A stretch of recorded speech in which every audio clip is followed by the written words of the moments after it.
The Uyghur Diaspora and the Global Struggle Against China's Oppression in East Turkestan, A Strategic Roadmap. By Mehmet, Emin, Hazret. One of the most systematic human rights crises of the 21st century is unfolding in East Turkestan, under Chinese occupation. Mass internment camps, forced labor, cultural assimilation, religious repression, and total surveillance have, according to UN reports, leaked Chinese documents, and eyewitness testimonies, reached the level of genocide. Yet, China's vast economic and diplomatic power has significantly limited global public awareness and reaction to these atrocities. At this critical juncture, the role of the Uyghur diaspora becomes vital. Scattered across the globe, Uyghur communities bear the responsibility not only of sharing their testimonies but also of launching an organized, intelligent, and far-reaching global communication campaign. But how can this be achieved? 1. A unified and coordinated diaspora strategy. The Uyghur diaspora continues to face structural fragmentation.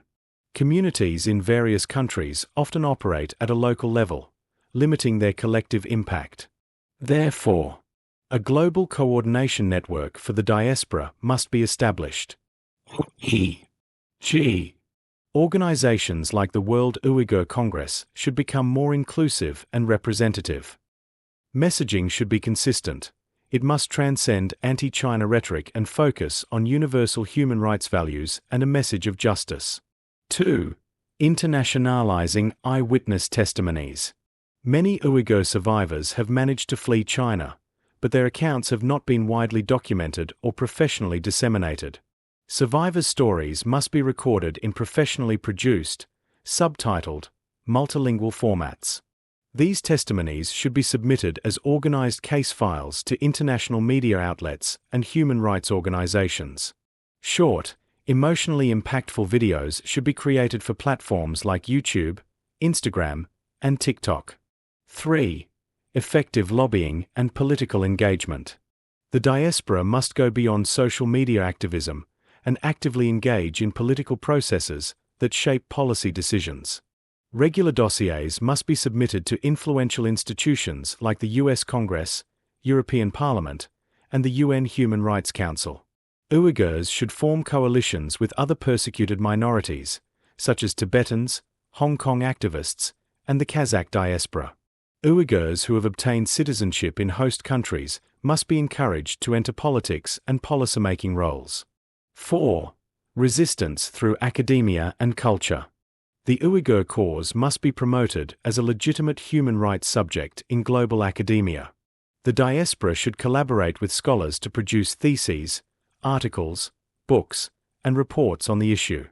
Culture and art are soft power tools.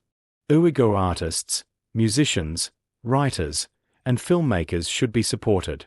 Uyghur music, literature, and history must be actively promoted as forms of cultural resistance. 5. Media strategy. Reframing global perception. China's powerful propaganda machine continues to either deny or justify the reality in East Turkestan. Therefore, Uyghur journalists must be trained and empowered to work in international media outlets.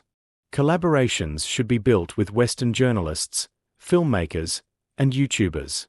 There is a strong need for young Uyghur activists trained in social media influence, trend-making, and storytelling. Hashtag campaigns, awareness days, live stream events. 6. The economic front, targeting China's interests. Diplomatic pressure alone will not end the genocide. China must be confronted through its economic vulnerabilities. Brands linked to Uyghur forced labor, e.g., H&M, Nike, Xiaomi, must be exposed and boycotted.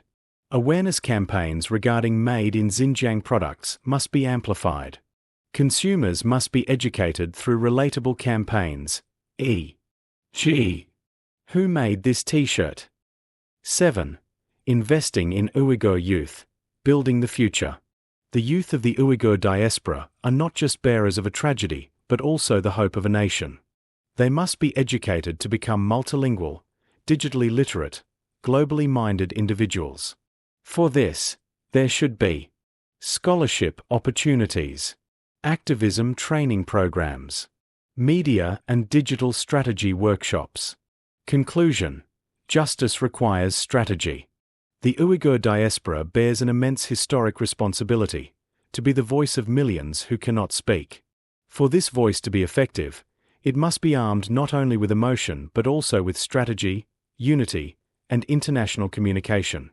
No matter how powerful China's economic and diplomatic influence may be, the truth, when organized, will echo. And the more this echo is amplified, the more visible the oppression in East Turkestan becomes. As the influence of the Uyghur cause continues to grow in the free world, a stable coalition of conscience will inevitably take root among democratic nations.